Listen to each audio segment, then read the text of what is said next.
Hello बच्चों, let's read the question. तो इस क्वेश्चन में हमें दिया गया है tidal volume which is 500 ml, expiratory reserve volume which is 1000 ml and we need to find out expiratory capacity अगर रेसिडुअल वॉल्यूम इज 1200 ml। तो जिसके लिए ऑप्शन हमें क्या क्या दिए गए, A 1500 ml, B 1700 ml, C is 2200 ml and D is 2700 ml। So if we are to talk about कि इस क्वेश्चन का की कॉन्सेप्ट क्या होगा, then that will be lung volumes and capacities. So अगर हम लोग बात करते हैं about the definition for lung volume and capacities, then we can define them as different volumes of air which are present in the lungs at different stages of respiratory cycle. पूरे respiratory cycle में जो different stages है, जैसे कि वो stage जिसमें सिर्फ हम लोग इनहेल करते हैं या स्टेज जिसमें हम लोग सिर्फ एक्सहेल करते हैं, तो इस तरह वेरियस रेस्पिरेटरी साइकिल्स है, उसमें डिफरेंट वॉल्यूम ऑफ एयर जो प्रेजेंट है उसको हम लोग क्या बोलते हैं, लंग वॉल्यूम।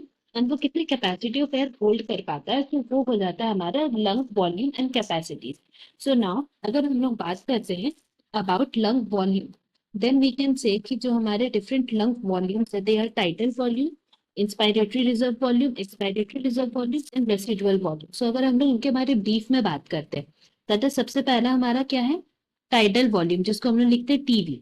तो टाइडल वॉल्यूम है वो वॉल्यूम ऑफ एयर जो कि हम लोग इंस्पायर करते हैं, एयर दैट इज इंस्पायर्ड और एक्सपायर्ड ड्यूरिंग नॉर्मल रेस्पिरेशन, मतलब ये नॉर्मल रेस्पिरेशन के केस में होता है।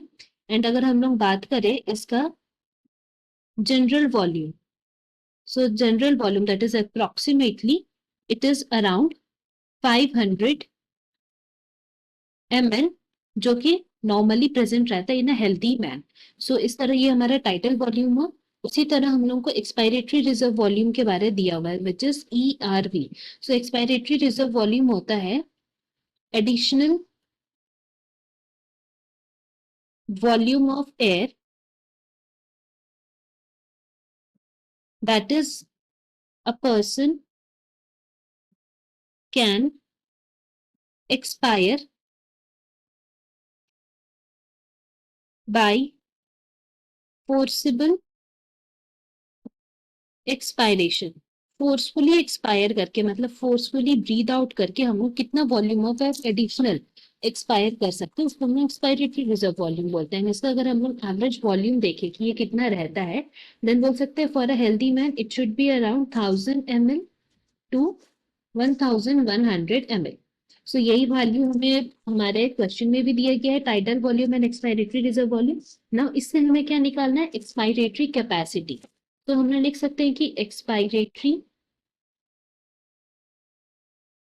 कैपेसिटी जो है उसको हम लोग डिफाइन कर सकते हैं as the sum of tidal volume and expiratory reserve volume, because ये जो एक्सपायरेटरी कैपेसिटी होता है that is the total volume of air which a person can expire after normal inspiration.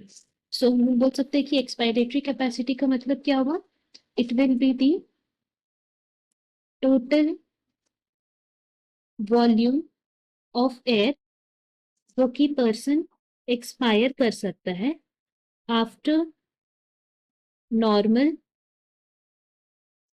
Inspiration. मतलब नॉर्मली अगर हम लोग इंस्पायर करते हैं, ब्रीद इन करते हैं एयर को, तो उसके बाद हम लोग कितना वॉल्यूम ऑफ एयर को एक्सपायर कर सकते हैं, उसको हम लोग एक्सपायरेटरी कैपेसिटी बोलते हैं, जो कि हम लोग टीवी प्लस ERV से निकाल सकते हैं। सो उसके वैल्यूज हमें दिए गए हैं, विच इज हम लोग बोल सकते हैं कि टीवी हमें कितना दिया गया है 500 ml एंड ERV कितना दिया गया है 1000 ml। So this will lead to total volume of total capacity जो है वो कितना हो जाएगा 1500 ml। तो from here we can say कि हमारा करेक्ट आंसर कौन सा हो जाएगा, that is option A. Now talking about residual volume, so residual volume होता है वॉल्यूम ऑफ एयर जो लंग्स में ही प्रेजेंट रहता है फोर्सफुली एक्सपायरेशन, मतलब फोर्सफुली ब्रीद आउट करने के बाद भी।